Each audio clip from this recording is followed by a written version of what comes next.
could be a bit louder, I suppose. But what do I know? What do I know about volume levels and? Hey, that's the Goggle Block Block. Oh, awesome. All right, so we are live. And we're once again here. Woot! All right. Well, shit. Gathering yourself. Mm-hmm. Yeah, I mean, it had been a really long time since I'd seen this movie. Really shook a lot of memories loose. Mm-hmm. You know. Yeah, I had a similar experience. Going through the pictures, all I could think was, I've never seen this crazy movie based off the screenshots. But once it started going, yeah, it immediately got the mental callbacks. So, and then Hannah, you've never seen this movie? I didn't know. I've never seen the movie. I read the book in high school. Oh, okay. Okay. Well, what did you think of it? I thought it was good. I was actually pleasantly surprised with how entertaining this movie was. Mm-hmm. And I feel like they did a good job with making you feel kind of stressed and uncomfortable, which I wasn't really expecting. Oh, in what way? This. Well, the first point where the Morlocks come out and they're chasing, my memory was hazy, so I wasn't sure if they were just gonna eat them right there or if they were gonna Is there a ritual to it, or it's just? Yeah, and there was a lot of chasing and the shooting with the darts and then tying up the Eloy and shoulder carrying them into a sand pit was I thought that was spooky as hell. Yeah, I agree. It's pretty terrifying. Yeah. Especially considering that, I mean, aside from just a little bit of foreshadowing that there is something that's coming, they don't ever really give you any sort of inclination as to think that's what's gonna come. You know, underground cavemen essentially, with the capacity to just fucking jump up like Donkey Kong and just fucking slam on you. It was very Donkey Kong-esque. They were all suspiciously good at squatting. If Yeah. you notice, very, Well, very did you good. see those thigh muscles? Yeah. They clearly do a lot of squatting. The one dude did a 20-foot vertical on that tower to try to catch Guy Pearce. So. Yeah. And that's after he had just woken up from having fallen over. That's so true. Mm-hmm. He was knocked out. Yeah, no wind knocked out of him though, which I thought was suspicious, having fallen flat on his back. Mm-hmm. Yeah. You know, in that kind of situation, again, we're jumping all over the place. Already. I'm sure we'll get to the plot soon, but... I mean, the story's from 1864 or something, so it's full spoiler alerts aren't really necessary. Yeah, it's true. He doesn't get what he wants. Or does he? Oh, yeah, I guess so. Good point. Yeah. All right. Maybe he didn't know what he wanted. Oh, there you go. Maybe that is the moral of the story. Not to jump right into the end, I do want to ask you, Jose, if this watching of the movie was pretty aligned with your 9 to 12-year-old version of watching the movie. Is there a lot you had forgotten, or were you pretty much expecting everything you saw? I was expecting everything I saw. I remember everything about the movie, having now seen it to nothing. Just oh my god, where's the scene coming from kind of situation, you know? I remember everything very vividly, and I feel like one of the best indicators in my subjective experience as to whether I really enjoy a movie or not is if even after having seen it so many times, still giddy about a scene coming up, you know, even though I know it's coming, you know what I mean, even though there's no surprise about it. I'm the execution and the viewing of it is still absolutely this movie still knocks it out of the park for me. It's still able to just dredge up the exact same emotions that the scenes had when I was a little kid in the still now, which I think were meant that they actually hit in a very foundational aspect, because I feel there's movies from when you're a child, when you have the sensibilities of a child, that to a child, to a children's politics, it makes it makes you feel a certain type of way, but it stays there, it stays encapsulated in that way, and it kind of potentially can get cringeworthy as you become older, and I can't believe I really cared about that kind of thing. But this one, I feel, is just so. This is one of the first existential works that really I saw visually, and that it hit me in a in the pre-adolescent stage, so it really pretty much set the groundwork for my way of thinking about a lot of things, especially now thinking about it in retrospectively, about being like, what kind of person am I now, having seen this movie when I was a child and having had the questions that Alexander had at that moment, and then actually getting to see genuine, with good fidelity, graphic representations of what it means. What it means. Like, one thing that I was thinking about for sure, that I'm sure that I wasn't thinking as a child, but like now with the two clashing thoughts coming together, I am so happy that we get to live in a time and place where we actually get to see full-on visual representations of high lapse time movement like that. Even if it is like computer animated that way, like the ability for you to be able to have that proxy of actually seeing, like, quote unquote progress, like occur before your very eyes, and seeing the fact that for all intents and purposes life was simpler before. And it isn't just a generational turn of phrase. Like, the architecture speaks of it being far more modern. Like the amount of stacking that the city does on top of itself, and the world, when they're showcasing the entire, like, pan back, all the way up to the moon, because he gets all the way to 2030, and by that point we've already pollinated over to the moon essentially. So yeah, I mean, that was essentially what was going through my head the entire time, is the fact that it held up really, really well, at least in terms of the baseline thematic through line that the movie was going through.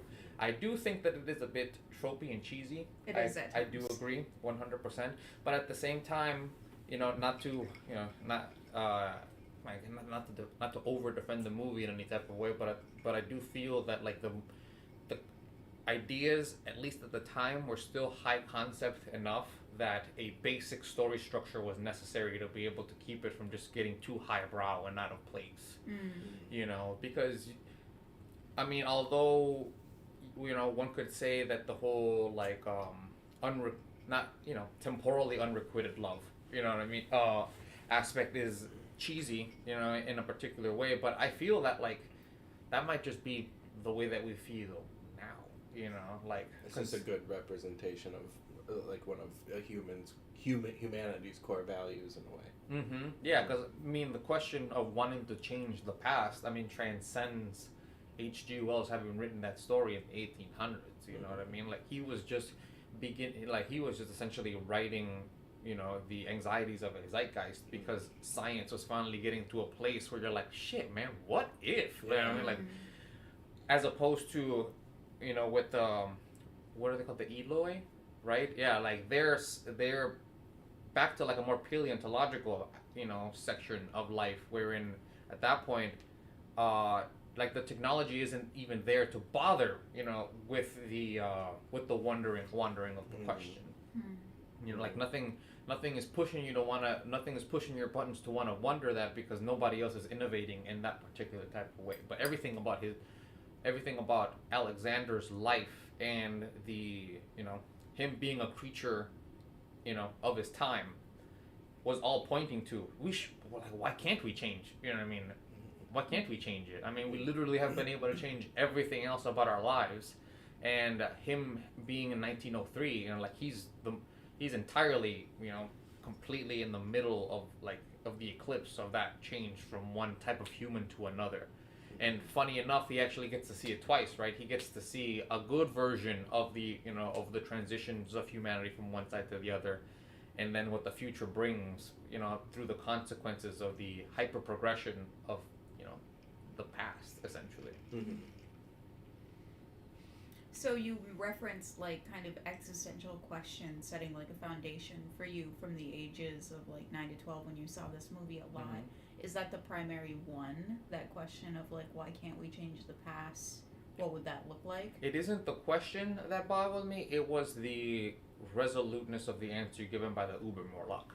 Yeah. That's why I whispered in the movie, like, this is my favorite scene. Because this is, like, the Uber Morlock's answer really did, shot right through me, essentially, when I was a little kid. Made perfect sense. Yeah, and in the sense that even Alexander himself showcases the fact that once he does, let go of the conception of trying to change the past. He's far more present minded about wanting to do something about about this very moment in time. And that's when he starts, fighting the Uber Morlock and trying to do something, for the present moment in time, the present moment. Mm-hmm. I like the ambiguity of the movie in the sense that you end up in that far-flung future, where it's like all Mars-like, and like the Morlocks have really overtaken everything, and then it leaves it open-ended in the sense that is it Alexander coming back and doing that fissure thing that ends up then causing the future to happen, or is that future a situation that occurs because he's not there to stop? Mm-hmm. And at that point, Alexander, I feel he comes to the decision that it really doesn't matter. It really does come down to the ethics of the present at hand, because otherwise, I mean, this might always happen, but at least at that point he can say that he did everything he could in that moment in time, as opposed to just trying to continue erasing things, For sure. Yeah, so that's the way that it resonated with me when I was a child, and stuck with me. That's why I always give this movie its praises. Even if you're able to get past the cheesiness of the basic human story behind it, I think the more high concept aspects of it really take hold once the Morlocks and that the intrigue of why the fuck is it that there's this side dream emanating from this metal skull and stuff like that. Yeah, I mean, there are definitely things in the movie that are tropey or cheesy, but I think the actual concept of the full movie, if you're looking at the full picture, is very much its own thing.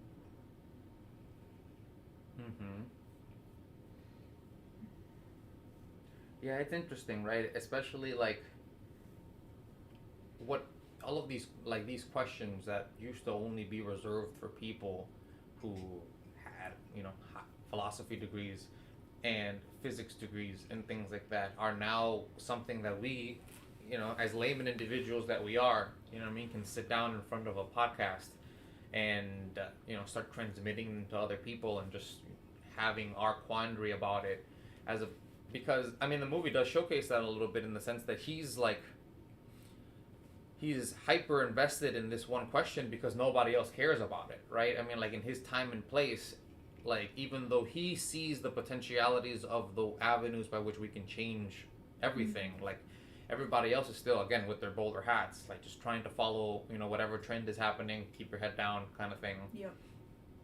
And I guess that is the reason why he says that he even wants to go into the future, right? Because he assumes that, okay, well, I figured out how to do time machine. I mean, time travel. So, I mean, if I keep going into the future, there's going to be some other person that's going to eventually figure it out in if some not way. A wealth of knowledge about it and the rules around it, why those exist. I wonder if that just means that, humanity in that way is, wiser than Alexander. Because this movie is still, I feel, premature in my life.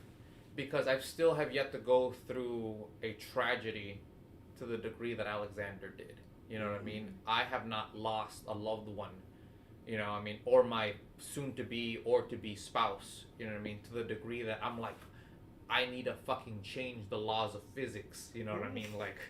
I need to rip a fucking hole in time and space in order for me to be, because my sorrow is that deep that I will, the black hole that you have in your heart or whatever is just that deep that it can, open a singularity that you can fall through, essentially.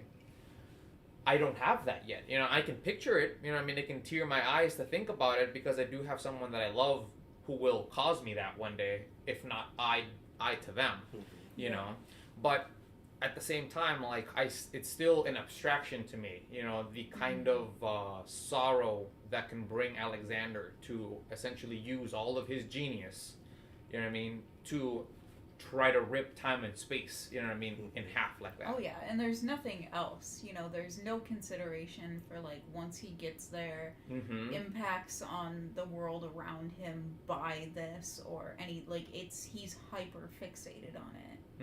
Yeah, I mean, he's making it up as he goes along, which it's understandable to a particular degree because, like, shit, like, you made it, you know what I mean? It's like, I mean, you gotta play by ear to a particular degree, but, like, yeah, it's difficult, and I think perhaps, you know, it might, this is where perhaps what you mentioned, Hannah, like, what you love about most about how we start making up more backstories for, like, the characters of the movie.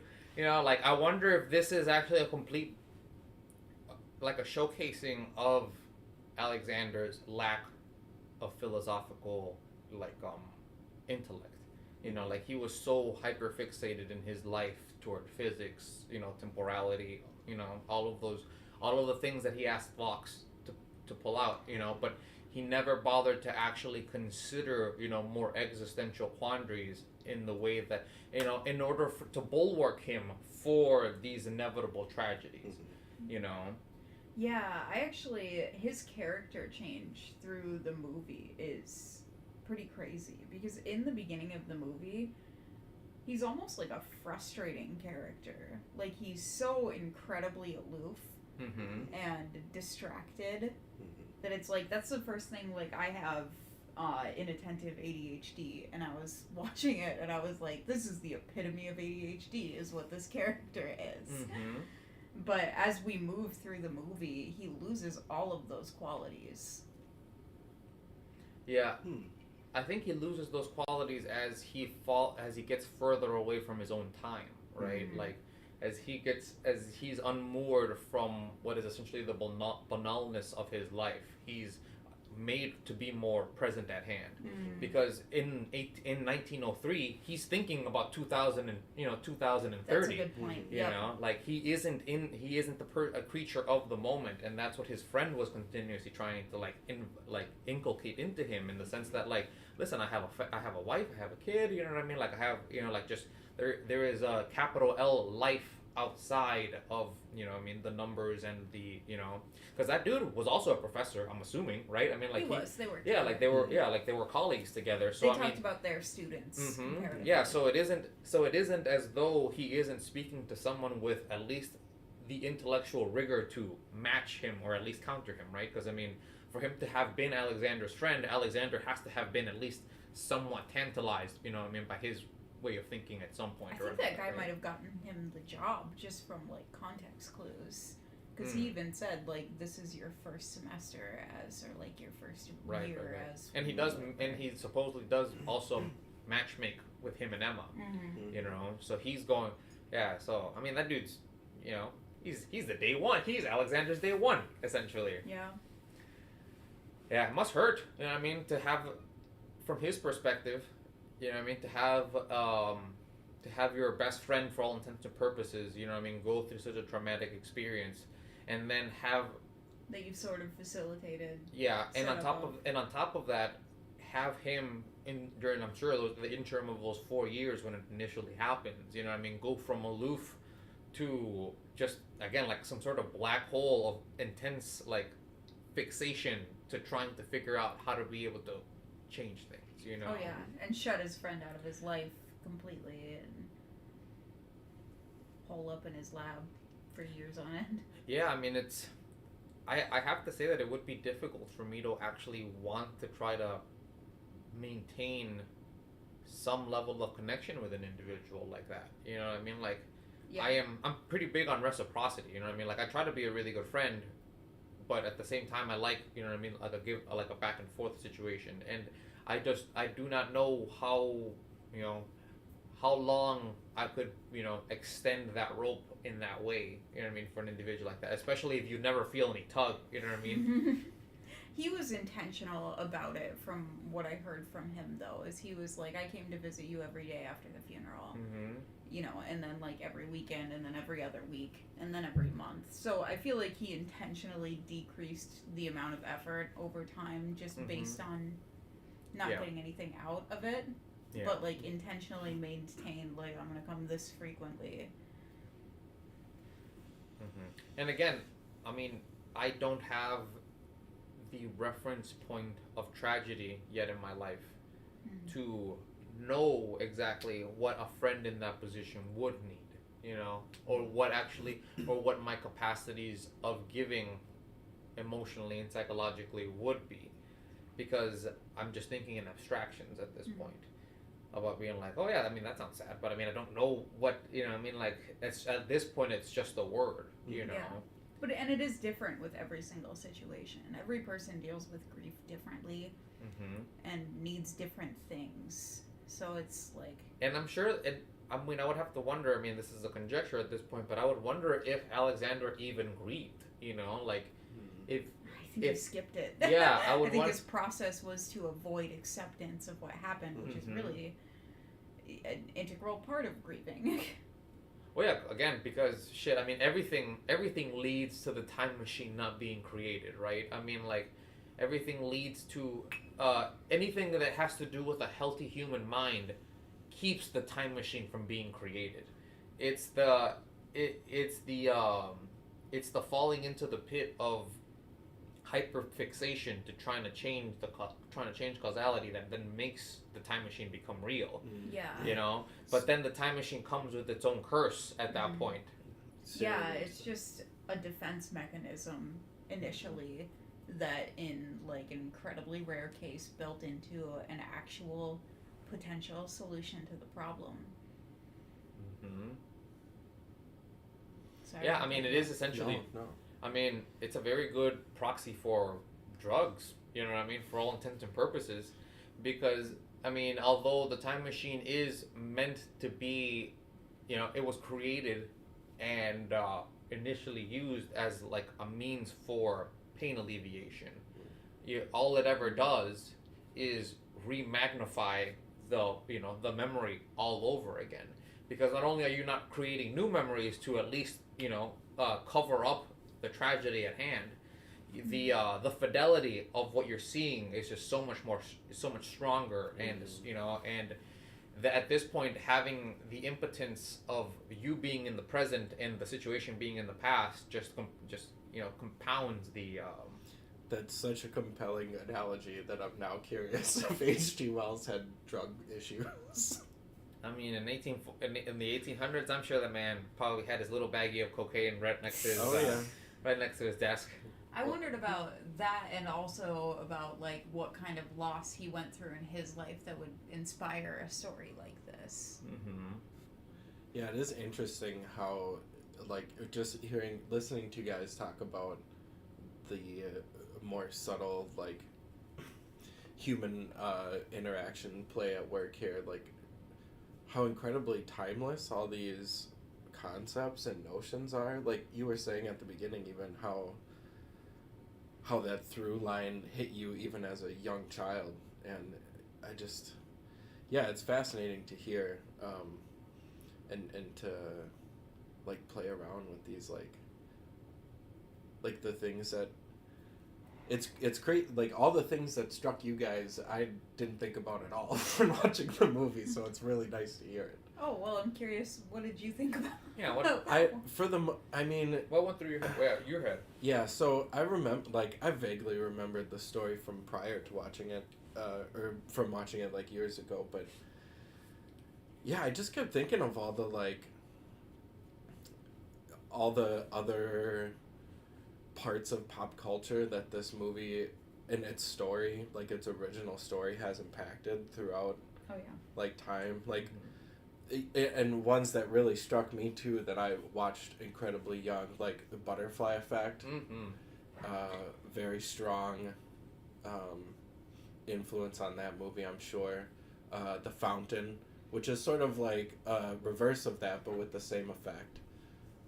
And then even like the sillier ones, like Futurama did a pretty good version in one of their episodes and played around with it a lot, and I really like that too because it's just as emotionally impactful.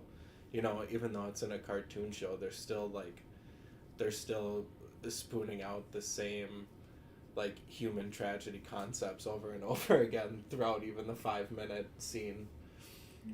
So yeah, I really enjoyed that. And then the other thing that really struck me was how like fast-paced this movie was, and how quickly it got to its points. Not at the beginning, I don't think. Well, I think it started slow, and then the wrap-up was so abrupt. Well, it was just like then the Eloy and then the Urukai and the it's I don't know if this is Saruman's because... tower. They crawled up out of the ground. Yeah. Sauron Sewer. It all seemed to just like fly by, and then like it paused for a moment during your favorite scene and like really pushed the because at least H.G. Wells had the foresight to understand that paradox of like you can't go back to destroy the time machine because you built the time machine in order to fix the thing. Yeah. So yeah, but what else I was thinking about was this like really interesting tension that I thought would be fun of like how it's actually the Molochs, is that what Morlock. Morlocks that the mollusks, Mollusks. the All Morlocks. crab people. Yeah, it's actually those people by some like I don't know, like psi manipulation, at least the ones that evolved to be more intelligent than the rest of everybody else, that are literally forcing a balance on the planet in order to I guess keep civilization in check, or what's like the ultimate goal of these? To keep the species. Right. Yeah, I mean, like, they're still apes. You know, I mean, like, they're still both great ape species. Yeah. You know? So they're just there to keep, like, people alive? They're there to keep the bigger Morlocks from overeating the Eloy.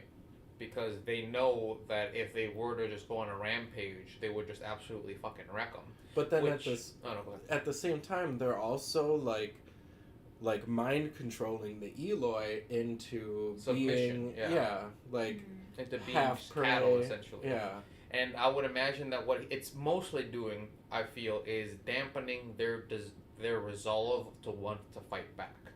Yeah. Like through the continual nightmares, like it's a psychological warfare wherein at this point the Eloy are so psi-tamed that they take a couple dozen of them being taken, not in stride, but after like a post hoc stride. Mm-hmm. Like it isn't like they mount a squadron to like go try to like rescue their own or anything like that. It's just like, oh shit, it happened. Everyone, whoever's left is here. Okay, well. Yeah, to the point where they don't even talk about it. They're like, we don't talk about that. It's not. It just don't bother. I wonder. I mean, like, there's actually a lot to unpack in that way, because it's like, if the Uber Morlock is curious about Alexander, right? Like, he feels his like different brain waves essentially, and be like, oh, this guy's got different dreams and like pasts than everybody else. Mm-hmm. I wonder if if he wasn't there, and like, because he kind of like wants to like sheepishly lead him there essentially. He's like slowly leading him there. If he would like cause everyone to like have headaches or some shit like that, you know what I mean? Like, if he were like just able to just really like just go to town on their brain, because he has to to a particular degree, because I mean the other Morlocks are pretty dumb, you know what I mean? So I'm sure that they're just like, they're nothing but just primal instinct at this point. Yeah, I guess maybe that it strikes me as an odd choice. I haven't written any sci-fi novels about time travel, but it just seems weird to I don't know. It's like so many other, like, what's that Asimov story that sort of takes the same preconception of like time skipping forward incrementally? The Last Question? The Last Question, yeah. Which was like a really fun take on it, and then yeah, but in that one he goes intergalactic and interstellar. Like in this one, like it's all in this in one, Brooklyn, actually. Yeah. What a great tie-in! We're back in Brooklyn, No. where there used to be dinosaurs. This is actually in the Super Mario Brothers Mario. reality. Yeah, they share a Mario. universe. Yeah. They just didn't show those scenes in the timelines. The Morlocks are when the dimensions collide with each other. Yeah. And that's how Half the reptile, Urukai- half mammal. Yeah.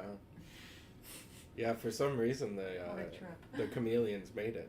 So good for them. Yeah. Or Pinnacle new of reptilian, chameleons were created. Yeah.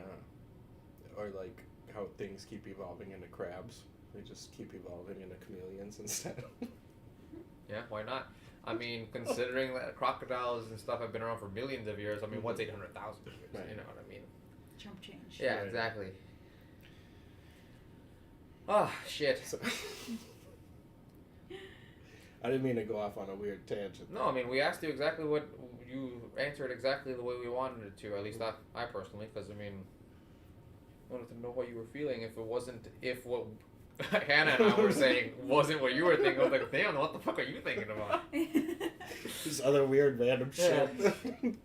Not entirely in the same realm of thought, but yeah, random Mhm. shit. Yeah, I've always been a sucker for time travel stories. That's why I got so. That's why I fell so deep into Doctor Who when I first like actually figured out that I actually liked it. Mm-hmm. I was like, oh, okay, I Mm-hmm. get what this. I'm picking up what they're putting down. Yeah, the Doctor definitely improved on this poor schmuck's ability to navigate. Well, not the Doctor, his species. The Doctor doesn't know shit. Oh, sure. He hardly knows how to ride his own TARDIS. Yeah, that's very true. Yeah, this guy knew how to control everything. Yeah, exactly. But but to be fair, I mean, his was just a one line. You know what I mean? Like Yeah. Yeah, somehow. he doesn't have any extra accesses to his time machine. You know. Not It's yet. very impressive First because, especially considering the Earth continues to move, right? Mhm. Somehow he has to swirl around with where the Earth is placed in the solar system at a Mhm. particular time as it goes. Very impressive. Yeah. Very impressive steampunk type that guy worked out. Yeah, it is. It is really interesting to think about that. You know what I mean? In the sense that like the world just keeps spinning, and not only does it keep spinning, it keeps moving at the same time. Mm-hmm.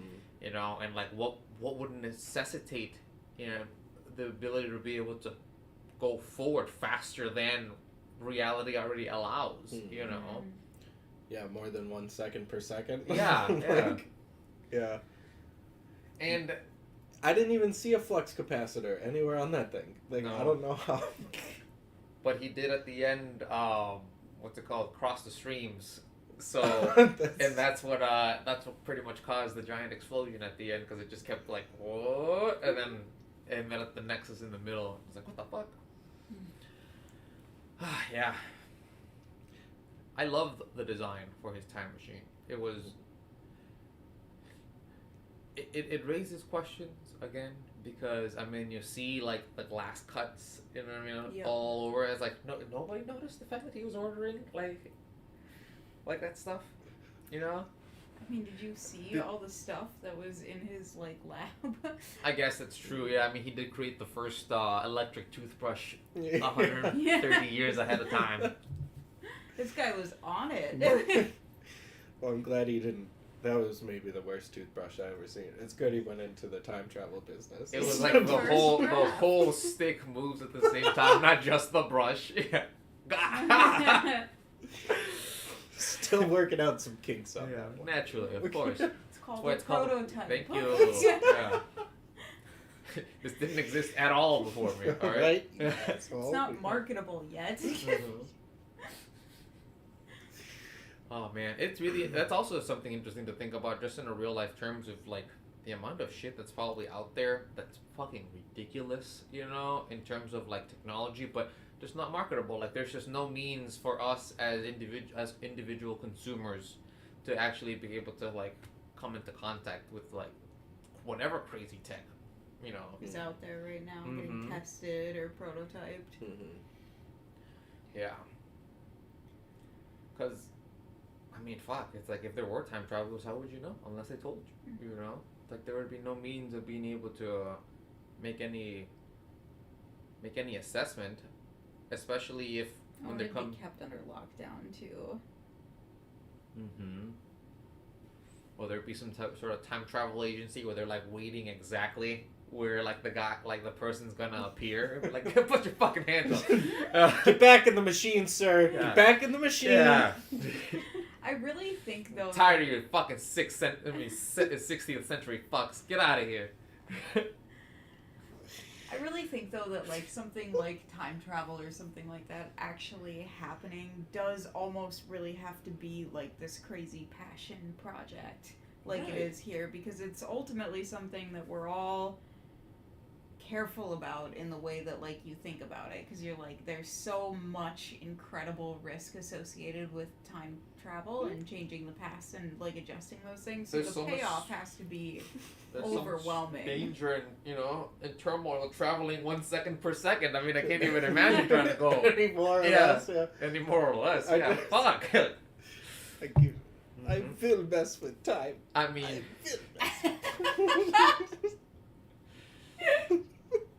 people are pretty much just racked with anxiety, at 1 second per second. No shit, and it keeps going faster as you get older. Mm-hmm. I like I didn't mention it, but the scene when he first does like the travel toward 2030, he has like this, he like pulls it forward, and then all of a sudden he's like out of breath, like he's like, and he has to like lay back, and that's when he starts watching like the vines and stuff. He's getting his sea legs. Yeah, I'm wondering if like that's literally him being like pulled out of his temporality. Like he's no longer moored in that way to the events and circumstances of everybody else from his time. Yeah, that's gotta be Mhm. a little bit of an experience to just get completely separated from. Yeah, Six Flags ought to call that guy. How weird is it to like watch this really old story now, sitting here in like 2021, and be Mhm. looking at 9 like the years time from 9 years from 30, the 20, future. 30. Yeah. When they fucked up the moon, and the guy's like, "Shut up, idiot! We fucked it up. Get in the truck." Exactly. Isn't it obvious? Yeah, I mean, look, dude, you gonna stand around? I mean, to be 100% fair to that guy, I would also be like, this isn't the time for questions. This is the time for getting away. Oh yeah, fuck. I'll give you a brief history on the fucking up of the moon once we get to safety. Ooh, yeah, fuck. And like, yeah, there's no way to change that, right? Like that, at this point, that's always going to happen. Yeah, was H.G. Wells a fan of determinism? Was that like a concept of philosophy in the 1860s? Let's not. This is gonna be a 6-hour podcast. I would have to assume so in order for the moral to make sense, Right. right? Like, if you're not a determinist, then you can't be a stoic to a particular degree because, like, you're always racked with the what if consideration.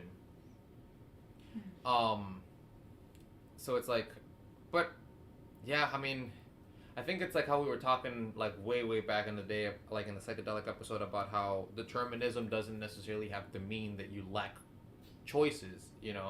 It just means that of the amount of choices that you have available right now, that amount is limited. Like I can only do so many things right now. Like I can't teleport to France. Like that isn't something that will occur. You know what I mean? But I could choose to fucking kick this laptop right now. And, you know what I mean? And just run away like a fucking madman. But yeah. You could. Yeah, exactly. Like so, that it would isn't. be our last podcast. And it's still entirely deterministic because it is one of the possible vectors that I could take my life in, and and I am limited in the amount that I could possibly do, but I still get plenty of fucking choice, even within each one of those corner sets, essentially. Yeah, I mean, I don't think the story necessarily lends itself to determinism. Like, I don't think that anything in the story dictates that he couldn't have gone back and changed something else to prevent the situation with the moon. The reason he couldn't prevent Emma from dying is because she was the impetus of the time machine. Yes, that's true. Yeah.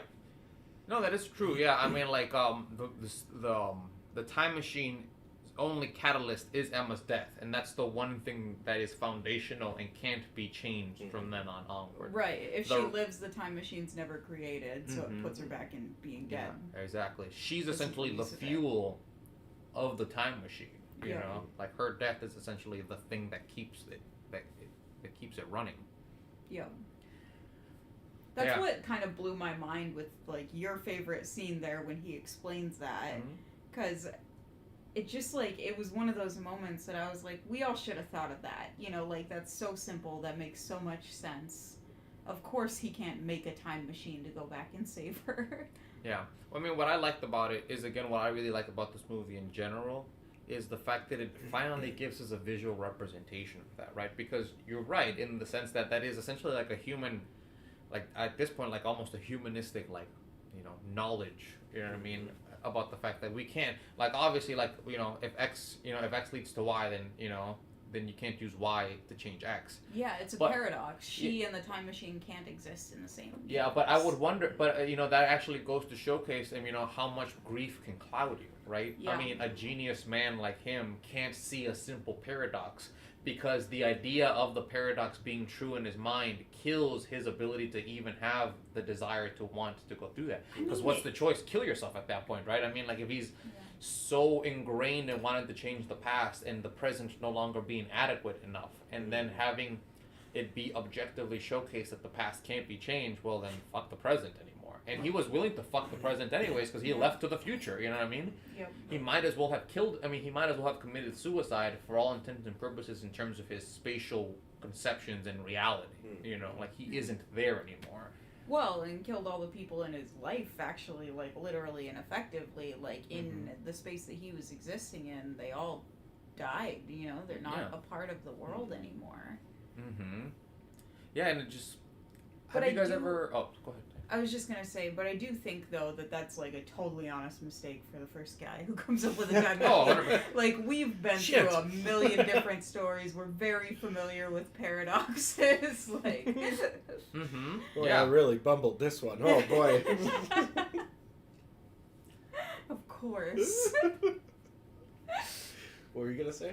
Oh, have you guys ever played the game Soma before? No. I haven't. Oh, fuck.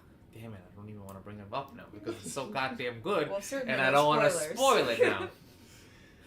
You're always giving us homework. Oh, God. Yeah, god damn it. But either way, in that, just to bring out what I wanted to bring out of that video game, they just talk about the fact that it's amazing and interesting how much of your conception of self is tied to the time and place that you exist and live in. You know, it's like without Minnesota, without, you know what I mean, like the places that you've been, that have been around and the people around them, it's like you really are just bereft in space with no means of having any sort of precedential, like, cornerstoning to yourself.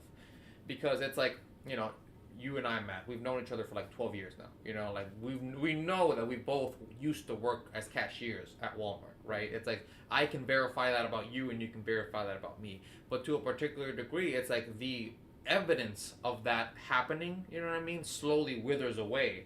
You know, and if I were to die, you know what I mean, and Walmart were to go out of business, you know what I mean, and then you were to tell somebody that you were a cashier at Walmart, like, they'd be like, okay, like, whatever, what the fuck ever, you know what I mean, like, even something as innocuous as that, you know, can get to the position, especially if you, say, were to jump like him hundreds of thousands of years, to the degree, but like, did it even happen, you know what I mean, like, what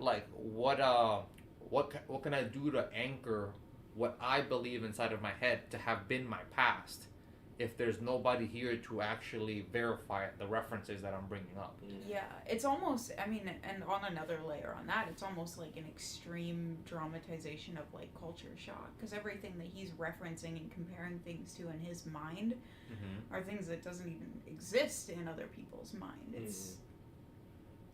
Yeah, maybe that's sort of the angle, too, that he was taking about how repressed one's humanity becomes, and, like... Yeah, like you were saying, how, like, tied to our identity our time and place is, and how at a loss you must feel with all of that torn away from you, how completely void everything must seem. Even when we even kind of saw that a little bit in him communicating with, like, Mara when he first met her. And he was like, do you pick up the boats so they don't get stolen? And she was like, I don't know what stolen is. He's like, are you afraid someone will take them? Yeah, exactly. Like he's trying to apply his his version of contemporary conceptions to their present at hand, Mhm. you know, and their present at hand, like, I don't know what the fuck you're talking What do you about. mean? Yeah, exactly. There is no one to Yeah. take. In the same sense, like, Mm-hmm. we all have that dream. Shut up. Go back to bed. Yeah. Yeah, it's That's also, not you know, shocking. and you could use that conception about almost any kind of quasi-apocalyptic aspect about our macro life nowadays. Like, why isn't everybody freaking out about climate change? You know what I mean? Because we all know about it. Shut up. Like, Yeah, like what are used you to it. like you yelling in the street about it isn't going to change it. You know what I mean? And you making me think about it all of the time, insofar as I've already done what I possibly can as an individual to try to mitigate my life to being, you know what I mean, hyper affecting. It's like, there's really nothing else I can do. You know what I mean? It's like, I'm still gonna have the dream, you know? So it's like, why am I gonna then dwell on it too? We even saw that later too when Morrow was taken, and he was like, "Why aren't we fighting back? Why aren't we doing something?" And that's like, I think, super comparable to the climate change, comparison. Yeah, because it's, I mean, it's the nightmare is there, but it's so dulled at this point. You know what I mean? In the efficacy of like scaring us in our mind. You know what I mean? That we've just become desensitized to. But like, oh, okay, that's just something not to think about. You know what I mean? As opposed to fear, it's just like a quick warning. Oh, okay, I don't think about it. You know what I mean? Like, yeah, but someone who showed up from like a different time and they like came to understand like, oh, the Earth is just gonna continue to get warmer. Basically, I think they would be like, why aren't we just taking away all the stuff that's causing that? Like, I think most people. you mean like are... a space-time fascist to be like, I'm here to take your shit so you live longer. idiots. Yeah. Get in line. Yeah, I mean, just as like a cost-benefit analysis, right? It just, that really highlights. But that's what the Uber Morlock brings up, right? It's like, Right. who the fuck are you to come and try to Question. moralize to us? You know Right. what I mean? Like, who are you to question 800,000 years of evolution? You know, we are doing our best here, all right? Ain't not a goddamn person asked my ancestors to be put underground, Yeah. you know? And now here, and it's actually really interesting because, I mean, his fucking early 20th, late 19th century conceptions of, like, whatever exceptionalism he might have had about his mind about, like, oh, we know what progress is, and we know what civilization looks like, and this ain't it. You know what I mean? You did it all wrong. You did it all wrong, yeah. This is all Yeah. wrong. The eating of the Eloy was probably just too hard to swallow up a pill. Yeah. Mm-hmm. I guess. But again, it's only because the Eloy, quote unquote, looked like him, right? I mean, he's not considering the Morlock, he's depersonalizing the Morlock as an other, because of the fact that their aesthetic value allows them to. But for all intents and purposes, they're human too. Like, there's nothing about them aside from. Oh no, I mean, they're not getting eaten though. Like that issue's not on the table, in my opinion. Like the reason that But the they're idea- sacrificed in other ways. I mean, like, I'm sure that all of those muscly ones, you know what I mean? Like, I'm sure that he's willing to just fucking throw them in a pit if necessary to make a bridge, you know what I mean, for the other ones to cross. Yeah, Like- but that wasn't brought up to like the main character. I Sure. think his qualm is with like the issues that he was seeing. Because like for me, that's what's frustrating and like gross about that. To be perfectly frank, part of the story for me is it's like it looks a lot like cannibalism or like like apes that eat other apes is like it's upsetting, even though they're different species technically of ape. Is it's like you have this, you're almost the same. Like. Yeah, I mean, it is a bit interesting in the sense that, I mean, the Uber Murloc does mention that it's two different species now, right? Like with the same ancestors, with the same species ancestors, but now a divergent thing wherein you won't get that like prions in your brain from eating, you know what I mean, like the meat and brains of like your species and stuff. He's like, look, I know they're far enough apart. This is fine. Yeah. This is fine. Technically safe. If they wanted to, they could marry and have kids, but Yeah. I mean, yeah, it's interesting. I mean, I think that to the Uber Morloc's point, though, the Eloy get to live the better life.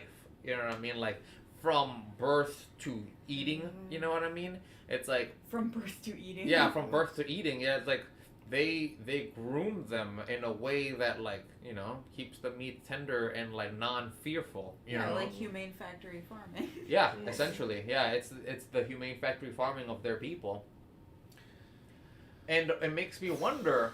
You know, what I mean, is there like, are there no other big game? You know, Or like I any wondered other about animal that. life on the planet, because we didn't see any. I didn't even see. Well, there was the chameleon. Yeah. And that's They've it. got to get a lot of chameleons to feed that whole group. Like, no, we don't eat chameleons. Those are pets. Yeah, but they eat the Eloi, even though they're like sentient beings. They don't eat each other, though. The Morlocks don't eat each other. No. Wow. Do we know that? I mean, I would imagine that they don't. You know. I mean, I would pack think animals every- usually don't eat each other. Yeah, okay. Yeah, all right. Social, branch off of a social creature, the human. And I'm Sort sure of that thing. the delicacy that is the Eloi, you know what I mean, means that you probably don't want to eat Yeah. Morlock meat. I could, yeah. Meat's back on the menu, boy. Yeah. God. Yeah, that's the other thing. What about like vegetation? What about it? Isn't it an option?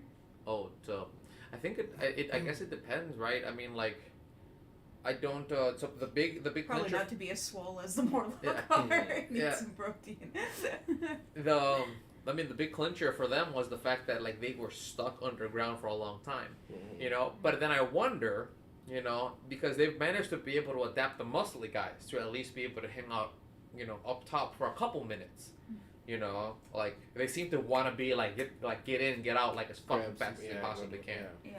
You know, I'm assuming that perhaps like their skin is still hypersensitive to like cancer or whatever. You know what I mean? Like they really can't be out in the sun that long. Oh, I read about that. Yeah. I mean, I remember that from the book, basically, and I wondered about it watching, like, them hunt the Eloi, basically, because in the book they talk about the Morlock over time, like, evolving, like, big eyes that are suited for the dark, which basically yielded them blind on the surface. Yeah. So that's what I was wondering about the darts. Is it so that you can smell them, or... Oh, so And they do perfect like lore working in that way because it's exactly how that works. Yeah. that's why they hunted in the under the canopy, and that's why the Eloi put their houses on the sides of cliffs, so they're not in the tree shade, which is where the Morlocks can hunt. Gotcha. Okay. Seems weird to throw a party in the tree shade every so often. Well, they're probably Brainwashed. psychically compelled to. Yeah. Yeah. I mean, yes, go build monuments to your dead relatives. They said they were going out there Perfect. to remember them. Perfect. Yeah.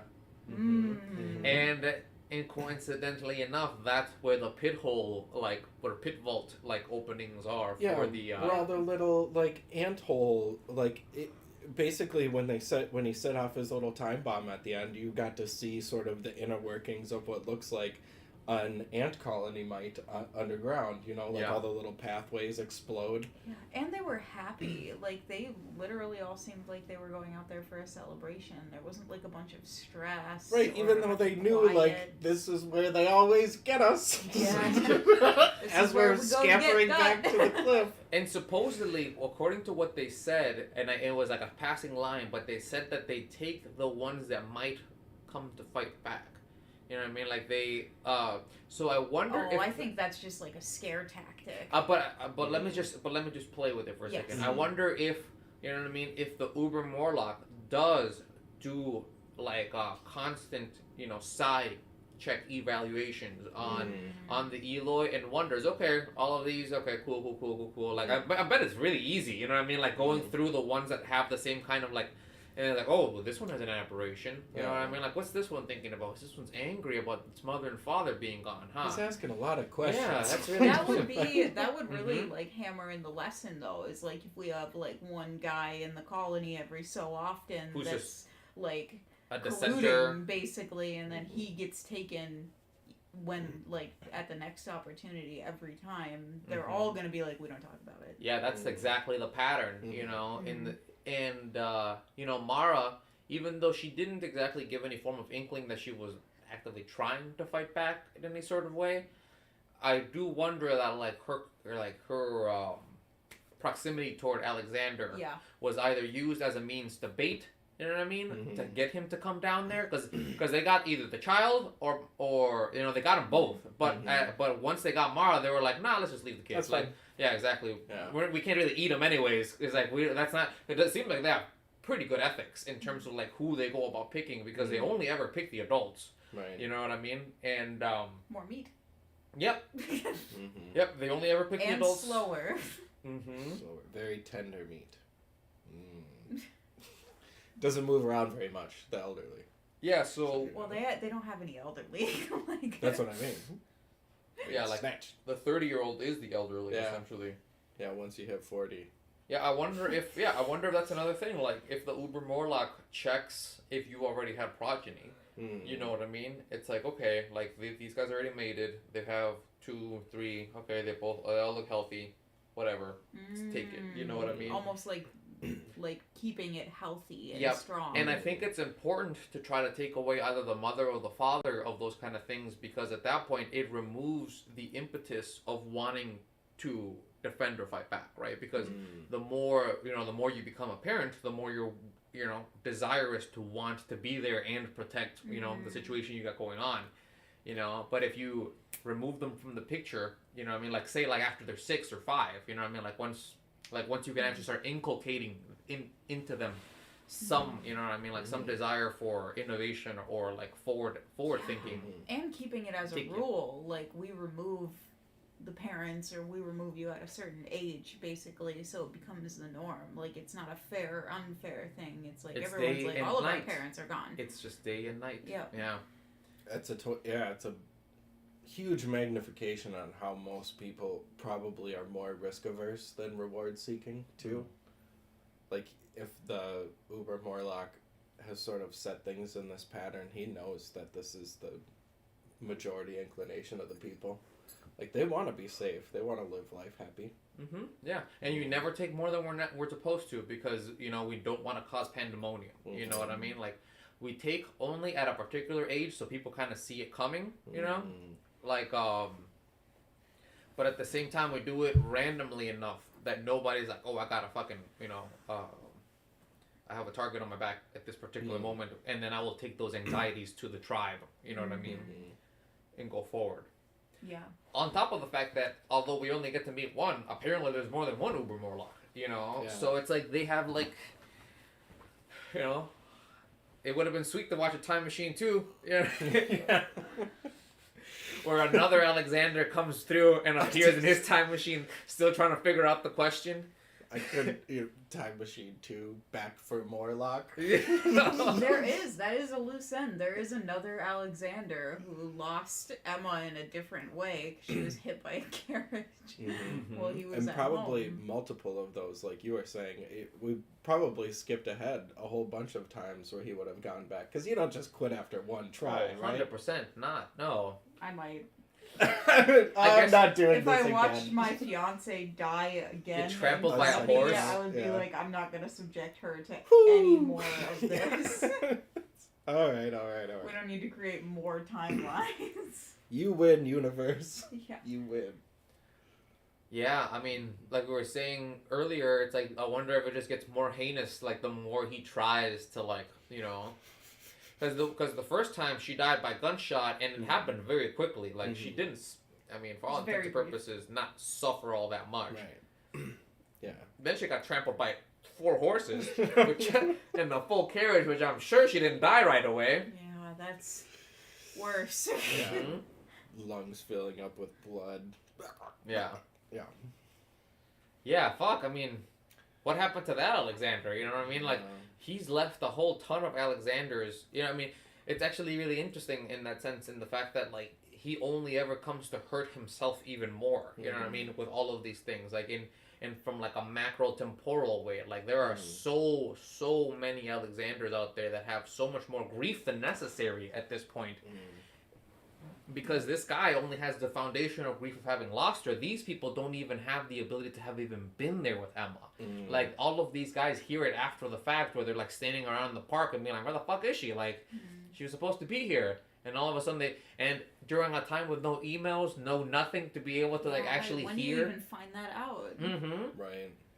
a month from now in the obits. In the Gazette. Yeah.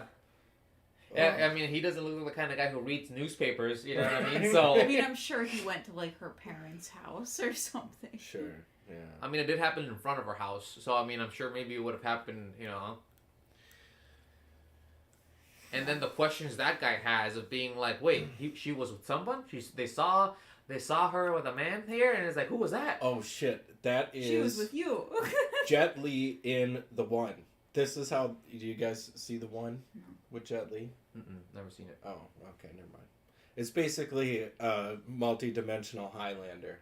Okay. So you go from one dimension to the kill yourself. And you have to be the best temporal self, yeah, essentially. yeah. And that's what the movie is about. It's like a kung fu time thriller about that. Oh, I'm sure that in the Time Machine too, it's all about this super angry, uber duper Dark Alexander. Right. Coming With like through. an eye patch and Yeah, a bandana. He's got a lot of... They've taken it a 100% cyberpunk all the way through. It's like, I've been looking for you, you son of a bitch. Okay, well now, like... He actually is the one that causes the crack in the moon so that other Alexander ends up in the place where he needs him to be so he can find him.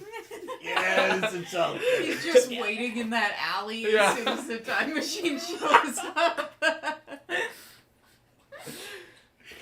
Oh my god. Time Machine 2 is already kicking the shit out of Time Machine 1. Yep, at the end he kills evil Alex, so he has another time machine, you know what I mean? And that's when he has to make the choice as to whether he'll continue staying there.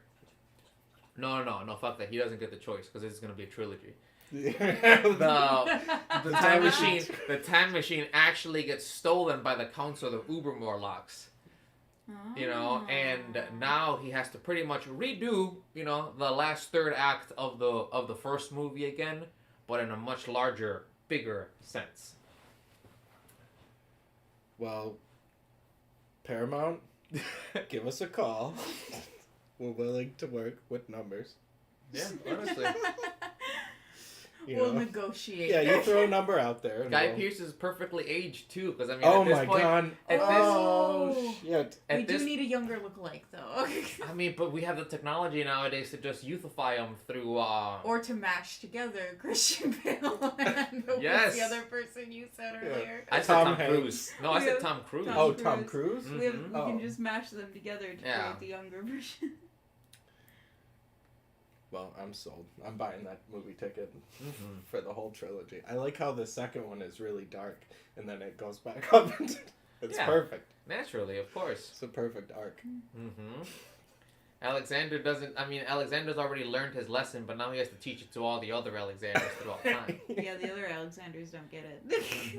And then, in the third one, we come to find out that all of the Uber Morlocks are actually past Alexanders that have been caught. Fuck. And you can't spoil it this early. Okay, go on. I have to. The reason why the Uber Morlock was able to find Alexander so quickly in the first one, we come to find out in the third one, is because he's of his type. Yeah. Right before the movie's released, everyone's gonna leak this podcast. Is Jeremy Irons still alive? Because I want him back in there too. I know, right? He was fantastic. Okay, yeah, I was coming in really low at the second viewing of this movie. Okay, the story and its concepts are way more fun to talk about than probably the actual film. But I'm much higher now after all this banter about it. I'm coming in a lot higher. Yeah, as a rule, for the most part, I like movies better after the podcast than I did before the podcast. That's true.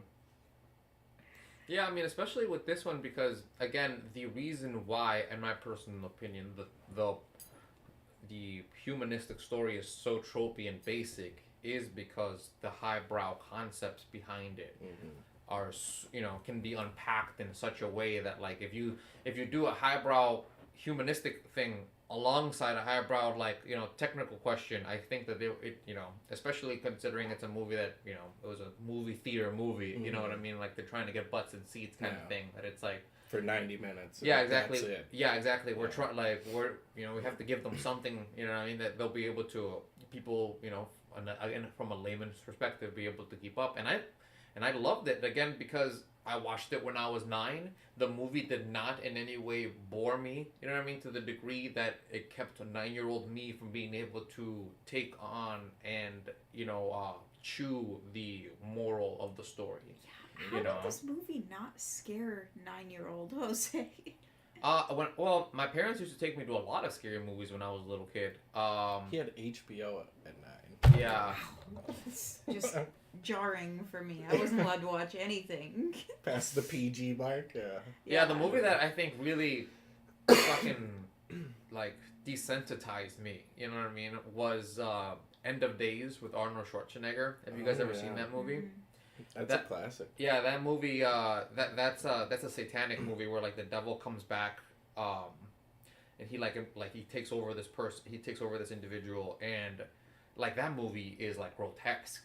Like it's very grotesque, and at the end, fucking Satan appears like as this gigantic demon. And it's very, very intense. And my parents took me to go see it in theaters when I was like 7. Oh, good God. Awesome. Is there a movie from your childhood that you remember being afraid of, or was that like a non-issue? Afraid of... Fuck. That's a good question. The one thing I do remember being afraid of when I was a child was like the Thriller music video from Michael Jackson.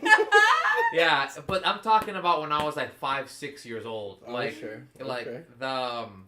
Like, I used to watch the whole music video. I thought it was very cool. But then it was that last scene situation where, like, it's left ambiguous as to whether it's real or not, because he, like, turns around and his eyes are still all fucked up. That always, when I was little, I would leave the room and watch it from very far away. I was like, oh! That's great. That's... Yeah. What's super interesting is they actually CGI'd the entire music video, his eyes, and then at the very end they let the real thing come through for a second. That's actually Michael Jackson.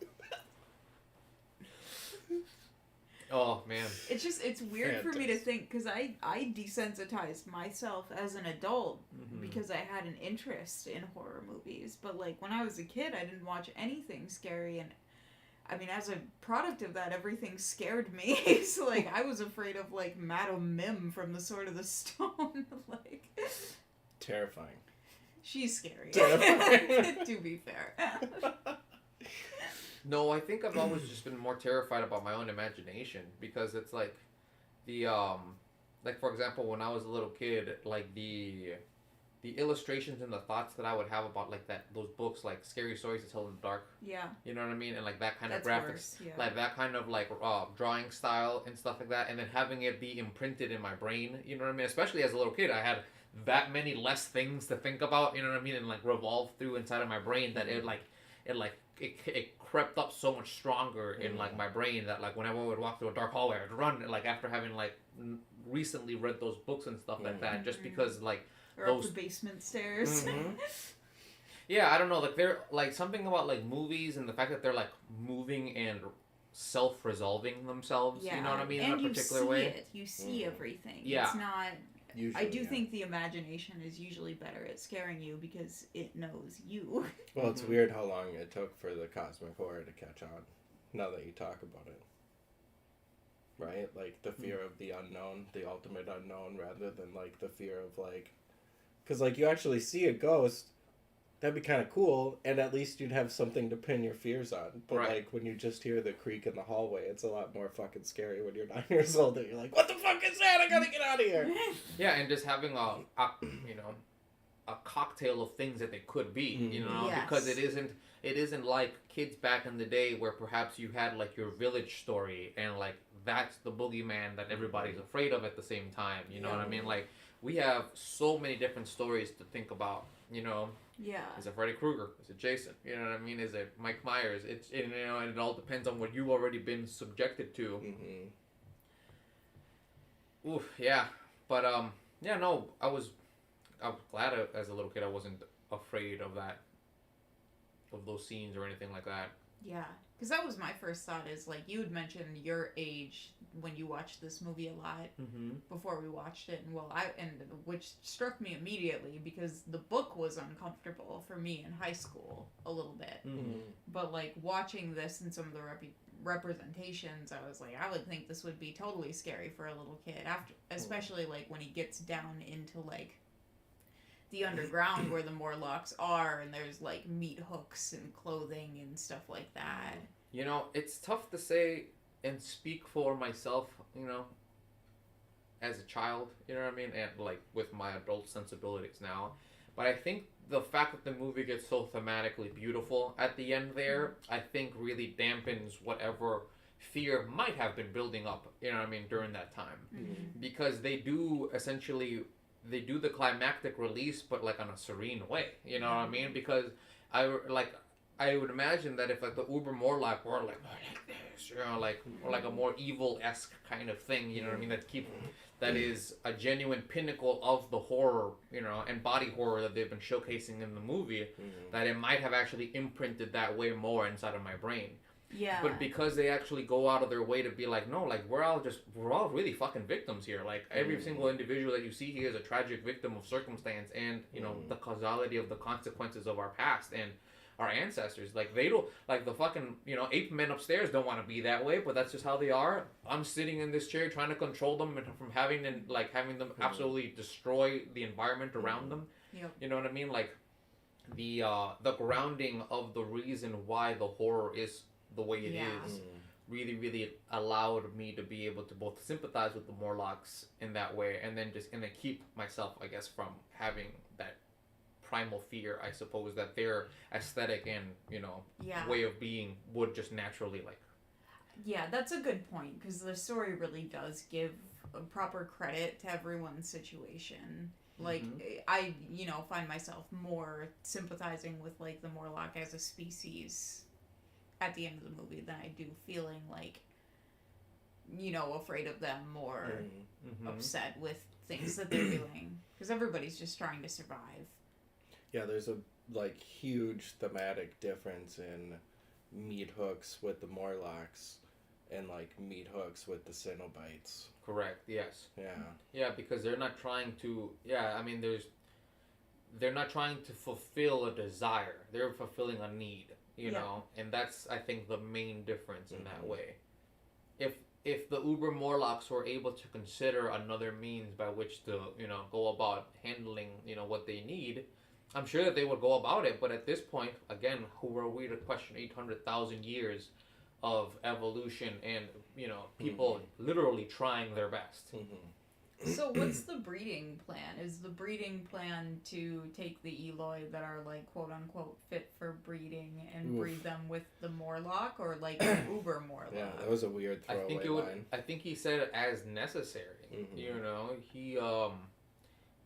He said that that they're moved around because I'm sure that the Uber Morlock is in high communication with the, you know, the Uber Morlock Council, let's say, you know what I mean, and they're like, okay, like we have like in our Eloi situation over here, we have, you know what I mean, like more females than men, you know what I mean. Maybe they're talking about sending her to be with other Eloi men, you know what I mean, for like we don't actually, because again, like couldn't they leave her where she was to breed though? But they need. What I'm saying is that perhaps the Uber Morlock gets a distress call from another Uber Morlock. That's like, hey, listen, for whatever reason, we just don't have that many women in this tribe of Elois. You know.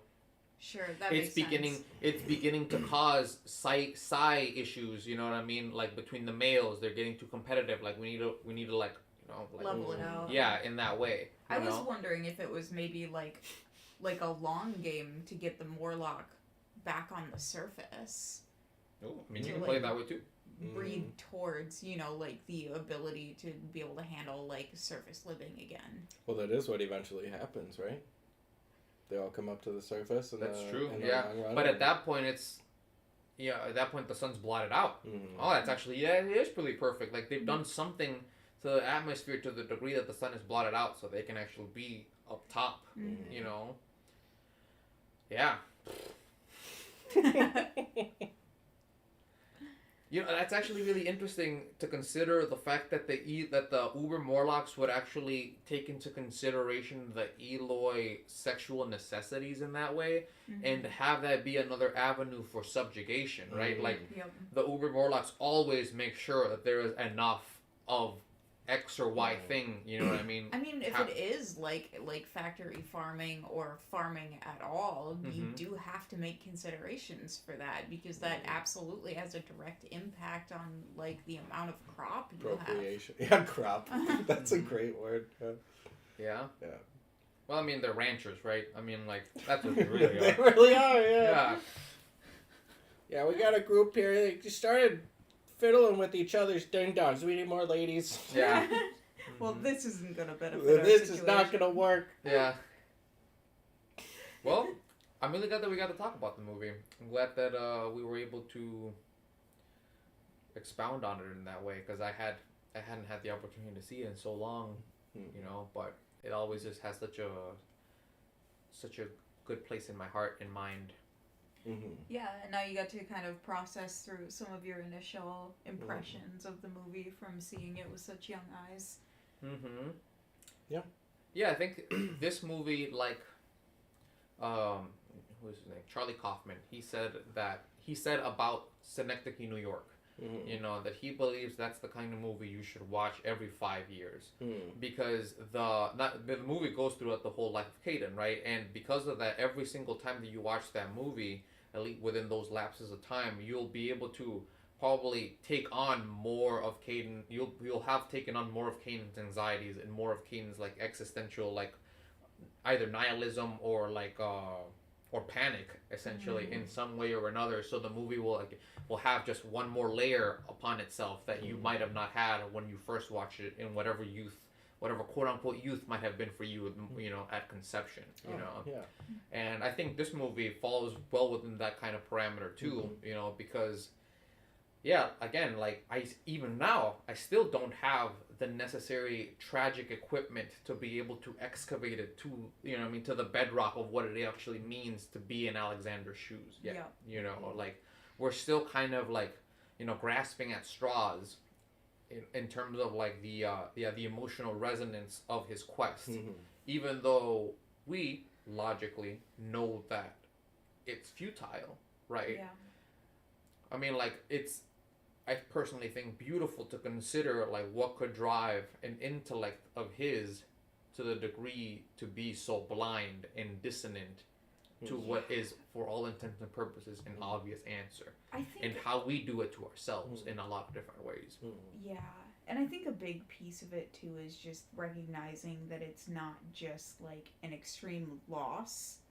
In his case, it was someone he was going to marry.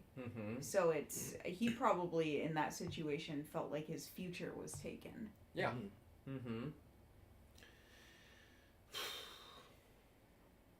Yeah, I give it 4 out of 5 Morlocks. 4 out of 5 Morlocks? Yeah. Altogether. Not Uber Morlocks? 3 out of 5 Uber Morlocks. I give it 2 Uber Morlocks, one spit shooter, and then one heavy. Just so His I'm ranking clear. system is getting out of control. Yeah, I have no idea what anybody thinks. So if we can boil this back down to a star rating, that would be great for me. I mean, to me, it's a 4 out of 5 movie. You know, I most certainly will never shy away from the fact that it's a little cheesy. You know what I mean? Yeah. The beginning is slow. If you've seen other movies that depict this time period, you've seen at least that instance of it. You know what I mean? But if you allow that to pass by, I think the fantastical aspects of the movie really, really begin to elevate it. And then if you really allow yourself a moment after the fact to self-expound on what it on what the future means, and what the past, and what leaving your past means, and then what being bereft of a culture and civilization means, there's so much to chew on, you know. Well said. Yeah, I think I have a hard time giving it a 4. I want to give it a 3.5 only because like I can accept some like corniness and some like pretty like I guess, shallow, like, plot at first with the humanitarian aspects. Where what hangs me up a little bit on good movie versus bad movie is I feel like during those portions of the movie in the beginning, some of the dialogue is really bad. Oh, it's true. Yeah. I 100% agree. It's very canned. I feel. Yeah. It's got its flaws. Yeah, it's very utilitarian almost in terms of like Communicating the in message. terms of communicating like the grounding of what kind of character you're trying to like they're very foundational. as slow as the beginning is, they're really really fast about wanting to characterize everybody and like fill them up with their archetypes to Yes. feel like Yeah, and they really overhammered, I think, in some of those places. yeah. They had to get it down to that 90-minute mark. Well, it's such, which I gotta give credit to, because, like, one of the impressions that I got watching this, and part of this is, like, I know a lot of people feel like this when you have read the book, because there's so much in the book that has to get skipped at the end of the day. But, like, I felt like this went so fast, because it is a big story that they're trying to fit into a movie. And it's just, I wish that in some places they could have alleviated that feeling of rushing. Yeah. Snappy and okay. But again, I probably would have begun to dislike the movie if it were any longer. So Very true. I might have, yeah. Yeah. I just think dialogue is really, really powerful. I think with dialogue you can work in a lot of subtleties that doesn't make me feel as the watcher like, this is what we're telling you, this is what we're telling you, this is what we're telling you. Just over and over.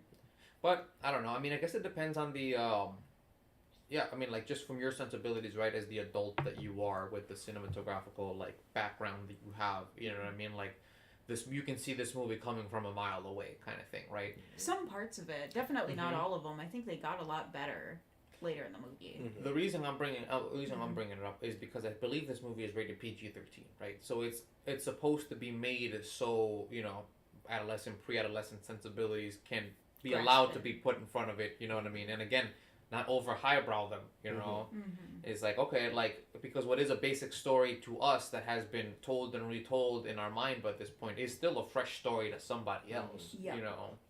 They got to be introduced to the tropes somehow. Yeah, exactly. Right. Yeah. And this was a great place to start with how much impact it has. Yeah, it's like an entry-level time machine.